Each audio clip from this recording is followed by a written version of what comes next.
കാറ്റത്തെ കിളിക്കൂടിൻ്റെ ഇന്നത്തെ എപ്പിസോഡിലേക്ക് എല്ലാവർക്കും സ്വാഗതം. അങ്ങനെ എല്ലാവരും കൂടിയിട്ട് സുഭാഷിന് പെണ്ണാലോചിക്കുന്ന വീട്ടിലിരിക്കണേ. അപ്പോൾ അങ്ങനെ പറയുന്നുണ്ട് നിധി, സുധീഷിൻ്റെ കല്യാണം എങ്ങനെ കഴിഞ്ഞു എന്ന് ചോദിച്ചപ്പോഴാണ് പറഞ്ഞത്, ഞങ്ങളുടേതൊരു ലവ് മാരേജ് ആയിരുന്നു. അപ്പോൾ അതുകൊണ്ട് വീട്ടിൽ കുറച്ച് പ്രശ്നം ഉണ്ടായതുകൊണ്ട് ഞങ്ങൾ നേരത്തെ വിവാഹം കഴിച്ചു എന്നുള്ളൂ എന്ന് പറയും. അപ്പോൾ ഭാസ്കരൻ അതന്നെ എന്ന് പറയും. സുധീഷിനാണെങ്കിൽ അത് കേട്ടപ്പോൾ ഭയങ്കര സന്തോഷമാവും. അങ്ങനെ എല്ലാവരും കൂടെ സംസാരിച്ചുകൊണ്ടിരിക്കും. അപ്പോൾ മോളെ ഭാര്യയോട് പറയും, സുനന്ദ പോയി മോളെ വിളിച്ചിട്ടുണ്ടായോ, ചായ എടുക്കാൻ പറയും. അങ്ങനെ ജ്യോതി എന്നാണ് പെൺകുട്ടിയുടെ പേര്. ജ്യോതി ചായയൊക്കെ ആയിട്ട് വരുന്നുണ്ട്, ലഡുവും ചായയും ഒക്കെ ആയിട്ട് വരുന്നു. എന്നിട്ട് സുഭാഷേട്ട അതേ പെണ്ണ് വരുന്നു നോക്കിക്കോന്ന് നികേഷ് പറയും. അങ്ങനെ അവർ അവിടെ ചായ ലഡുവൊക്കെ ഉടച്ച് ചായ ഓരോരുത്തർക്കൊക്കെ എല്ലാവർക്കും എടുത്ത് കൊടുക്കണം. എന്നിട്ട് പറയും, എന്താണ് പെണ്ണിനെ ഇഷ്ടപ്പെട്ടോ എന്നൊക്കെ ചോദിക്കും. അപ്പോൾ സുഭാഷ് ഒന്നും മിണ്ടില്ല കേട്ടോ. അപ്പോൾ സുഭാഷ് അധികം മിണ്ടണ പ്രകൃതമല്ലാന്ന് തോന്നുന്നുണ്ടല്ലോ എന്നിങ്ങനെ പറയും. അതെ എന്ന് പെട്ടെന്ന് തന്നെ അനിയന്മാർ പറയും. അങ്ങനെ ഒരു കാര്യം ചെയ്യും, മിണ്ടുന്ന പ്രകൃതം അല്ലെങ്കിൽ രണ്ടുപേരും കൂടെ മാറി നിന്ന് സംസാരിക്കും കുറച്ച് നേരം എന്ന് പറയും. എന്നിട്ട് നമുക്ക് ആലോചിക്കാം എന്ന് പറയും. അങ്ങനെ പെണ്ണ് പോകും. പെണ്ണിൻ്റെ പിന്നാലെ സുഭാഷിനെ നിർബന്ധിച്ച് പറഞ്ഞയക്കും അനിയന്മാർ. അങ്ങനെ അവിടെ ചെന്ന് കഴിയുമ്പോൾ സുഭാഷ് ഒന്നും മിണ്ടണില്ല. പെണ്ണ് തന്നെ അങ്ങോട്ട് മിണ്ടുന്നത്. ഇയാൾക്ക് എന്നെ ഇഷ്ടമായോ എന്ന് ചോദിക്കും. വാ എന്നറിയും. പേര് ജ്യോതി എന്നാണല്ലേ? അതെ, ഞാൻ BEd വരെയും പഠിച്ചിട്ടുണ്ട്. ഞാൻ സ്വർണ്ണക്കടയിൽ സെയിൽസ് ഗേളായിട്ട് നിൽക്കണേന്നൊക്കെ പറയും. എന്ന് തന്നെ പറയുള്ളൂ, വേറെ മറുപടി ഒന്നും പറയില്ല. ഇയാൾ അധികം ഒന്നും മിണ്ടില്ലേ എന്ന് ചോദിക്കും. അത്യാവശ്യത്തിന് മിണ്ടുള്ളൂ, പരിചയമുള്ളവരോട് മാത്രം, പരിചയമില്ലാത്തവരോട് ഞാൻ മിണ്ടില്ല എന്നിങ്ങനെ പതുക്കനെ പറയും. അത് ശരിയെന്ന് പറയും. അതിനുശേഷം എന്തൊക്കെയോ ചോദിക്കും പെൺകുട്ടി, എന്തൊക്കെയോ മറുപടിയും പറയും. കാര്യമായിട്ടൊന്നും പറയുന്നില്ല. എന്നിട്ട് അകത്ത് പുറത്തേക്ക് വരും, റൂമിൽ നിന്ന് ഹാളിലേക്ക് വരും. അപ്പോൾ പറയും, എന്തായി എന്ന് പറയും. സുഭാഷ് ഒന്നും മിണ്ടിയില്ല, ഞാനാണ് അങ്ങോട്ട് മിണ്ടിയെന്ന് പെണ്ണ് പറയും. അതെയോ, എന്നാൽ പിന്നെ ഒരു കാര്യം ചെയ്യാം, നമുക്ക് ഫോൺ നമ്പർ പരസ്പരം കൊടുക്കുക, അവർ തമ്മിൽ അങ്ങോട്ടും ഇങ്ങോട്ടും സംസാരിച്ചൊരു ധാരണയിലാവട്ടെ, അതിനുശേഷം നമുക്ക് അങ്ങോട്ടും ഇങ്ങോട്ടും പോണ കാര്യത്തെക്കുറിച്ച് ചിന്തിക്കാമെന്ന് പറയും. അത് മതി എന്ന് പറയും. ഈ വീട് വാടകയാണോ എന്ന് ഭാസ്കരൻ ചോദിക്കും. അല്ല, സ്വന്തമാണെന്ന് പറയാം. ഞങ്ങളുടെ സ്വന്തമാണ്, പക്ഷെ കുറച്ച് പഴയതാണ് കേട്ടോ എന്ന് പറയും. അതിന് അതൊക്കെ ഇപ്പം എന്താന്ന് പറയും.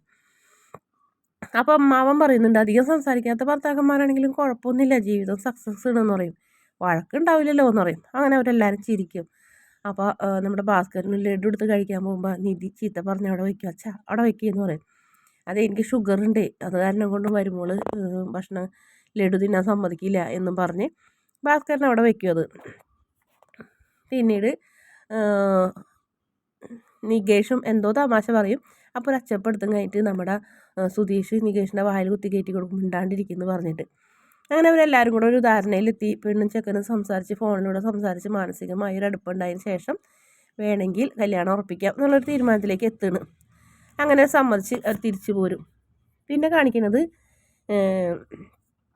നമ്മുടെ നിധിയുടെ ഫോണിലേക്ക് ഏട്ടത്തി വിളിക്കുന്നു. നിധി, ഞാൻ നിന്നെ വിളിച്ചിട്ടുണ്ടായിരുന്നല്ലോ, നീ എവിടെയായിരുന്നു ചോദിക്കും. ഏട്ടത്തി കണ്ടായിരുന്നു, പക്ഷെ തിരിച്ചു വിളിക്കാൻ പറ്റില്ലല്ലോ, നിങ്ങളെ ഭർത്താവ് അവിടെ ഉണ്ടെങ്കിലോ എന്ന് വിചാരിച്ചിട്ടാണ് ഞാൻ തിരിച്ചു വിളിക്കാഞ്ഞെന്ന് പറയും. നീ എവിടെ പോയെന്ന് ചോദിക്കും. ഞാൻ പുറത്ത് പോയെന്ന് പറയും. ഒറ്റയ്ക്കോ? ഞാനും അച്ഛനും ഞങ്ങളെല്ലാവരും ഫാമിലി ആയിട്ടെന്ന് പറയും.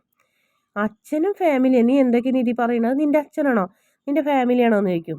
അവിടെയുള്ളവർ എൻ്റെ ഫാമിലിയും സ്വന്തക്കാരാണോ എന്ന് ചോദിക്കും നിധി എടുത്ത വഴിക്ക് തന്നെ.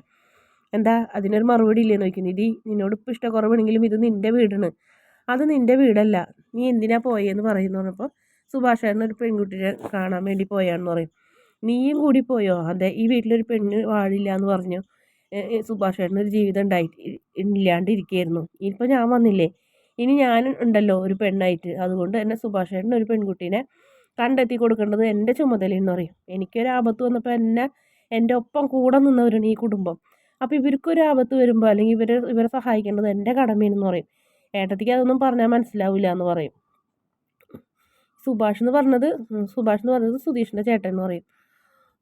എന്നിങ്ങനെ പറയും. നീ വല്ലാത്തൊരു അബദ്ധത്തിലേക്ക് ചെന്ന് ചാടുന്നിട്ടാ, നിനക്ക് അവിടെ നിന്ന് ഊരി പോരാൻ പറ്റില്ല എന്ന് പറയും. അപ്പം നിധി പറയും, അതൊക്കെ ഞാൻ നോക്കിക്കോളാം ഏട്ടത്തി എന്ന് പറഞ്ഞ് ദേഷ്യപ്പെട്ട് നിധി ഫോൺ വയ്ക്കും.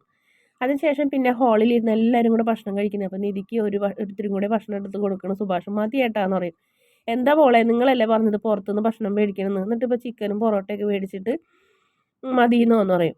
അപ്പോൾ ആ സമയത്ത് ഇങ്ങനെ പെണ്ണിൻ്റെ വീട്ടുകാരെ കാര്യങ്ങളൊക്കെ പറയുന്നുണ്ട്. നമ്മുടെ വീട് വന്ന് കാണുമ്പോഴാണ് അവരെ വീട് പഴയതാണെങ്കിലും കുഴപ്പമില്ലല്ലോ ഏട്ടാന്ന് പറയും നമ്മുടെ നികേഷ്.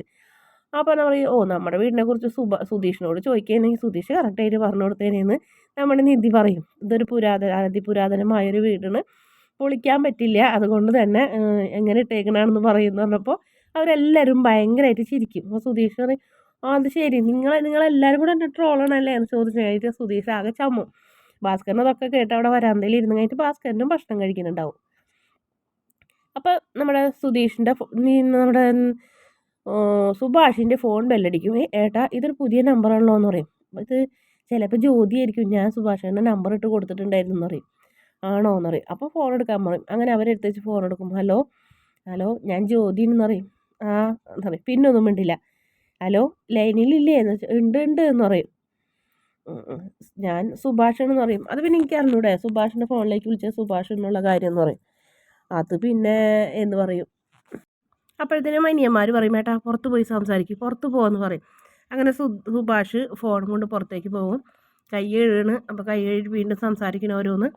അതേ സുഭാഷിൻ്റെ വീട്ടുകാരെ എല്ലാവരെയും ഇവിടെ ഉള്ളവർക്ക് ഭയങ്കര ഇഷ്ടമായിട്ടാണ്, പ്രത്യേകിച്ച് നിധിനെ എന്ന് പറയും. ആ നിധി പാവമാണ്, നിധി വലിയ വീട്ടിൽ നിന്ന് വന്നപ്പോൾ കുട്ടീന് ഇവിടെ ഒരു ബുദ്ധിമുട്ടും എന്തൊക്കെ ബുദ്ധിമുട്ടുണ്ടെങ്കിലും ഒക്കെ അഡ്ജസ്റ്റ് ചെയ്ത് കഴിയും, പാവമാണെന്നൊക്കെ പറയുമ്പോൾ അനിയത്തിനെ കുറിച്ച് പറഞ്ഞപ്പോൾ 100 നാവുണ്ടല്ലോ എന്ന് പറയും. എന്നിട്ട് ബാക്കിയൊന്നും പറയുന്നില്ലല്ലോ എന്ന് പറയും. അങ്ങനെ ബാക്കി പിന്നെയും പറയുന്നത് എന്തുട്ടാ ഒരു കാര്യങ്ങളും പറയുന്നില്ല. ആ പെൺകുട്ടി ഇങ്ങനെ ഓരോന്ന് ചോദിക്കുന്നു.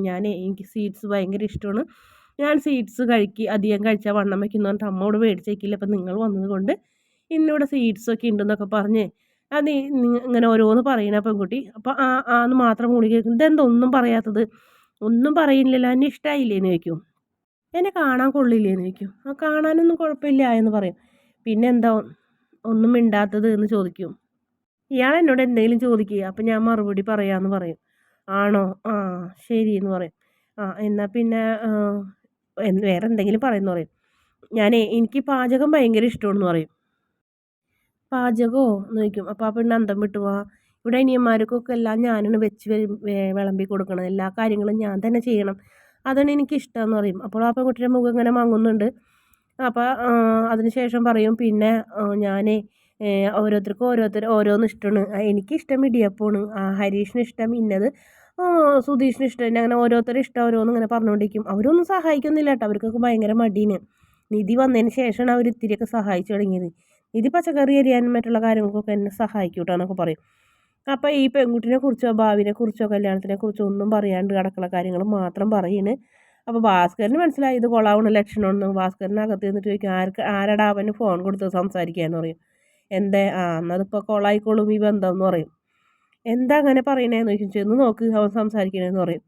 അതിന് മുന്നേ തന്നെ അനിയന്മാരെല്ലാവരും കൂടെ ഹാളിൽ നിന്ന് വാതുക്കൽ വന്ന് നിന്ന് നോക്കുന്നുണ്ട്. പക്ഷെ നിധി വഴക്ക് പറഞ്ഞ് അവരെല്ലാവരെയും അകത്തേക്ക് കൊണ്ടുപോകും. എന്നിട്ട് പിന്നെ പറയും ഇപ്പോൾ ഭാസ്കരൻ അങ്ങനെ പറഞ്ഞ നിലയ്ക്ക് ഒന്ന് പോയിട്ട് വാടാന്ന് പറയും. അങ്ങനെ നിധി പറയുമ്പോൾ നികേഷ് പോയി കഴിഞ്ഞിട്ട് ശ്രദ്ധിക്കുന്നു. അപ്പോൾ പാചകത്തിൻ്റെ കാര്യങ്ങളും അനിയന്മാർ പണിയെടുക്കാത്തത് അങ്ങനെയുള്ള അടുക്കള കാര്യങ്ങൾ മാത്രം പറയുന്നത്. അപ്പോൾ അതൊരു പെൺകോന്തൻ എന്നുള്ള ഉറപ്പായി. അങ്ങനെ നികേഷ് തലയിൽ കൈ വെച്ച് നിൽക്കുന്നതോടെയാണ് ഇന്നത്തെ എപ്പിസോഡിൻ്റെ അവസാന ഭാഗം. വീഡിയോ ഇഷ്ടപ്പെട്ടാൽ ചാനൽ ഒന്ന് സബ്സ്ക്രൈബ് ചെയ്യണേ.